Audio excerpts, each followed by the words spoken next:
Have you ever wondered how the body knows when to make more red blood cells?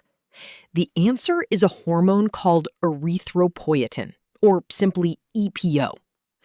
EPO production is closely linked to two important things: oxygen availability and tissue oxygenation.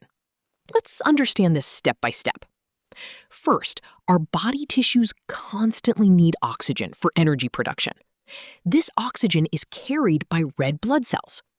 When oxygen levels are normal, tissues receive enough oxygen, and the body maintains a balanced number of RBCs. But what happens when oxygen decreases? This condition is called hypoxia.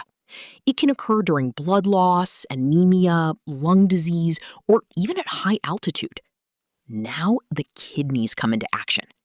The kidneys act like oxygen sensors of the body. They continuously monitor how much oxygen is reaching the tissues. When oxygen delivery falls, the kidneys detect hypoxia and respond by increasing the production of EPO. This newly produced EPO enters the bloodstream and travels to the bone marrow.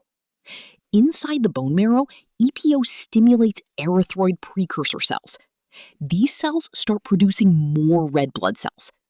As the number of RBCs increases, oxygen carrying capacity improves.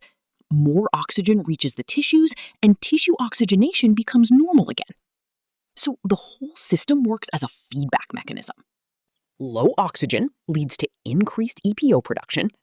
Increased EPO leads to more RBC formation, and more RBCs improve oxygen delivery. Now, let's summarize the entire concept in one simple memory line. Less oxygen equals more EPO, which equals more RBCs. That's the basic regulation of EPO production.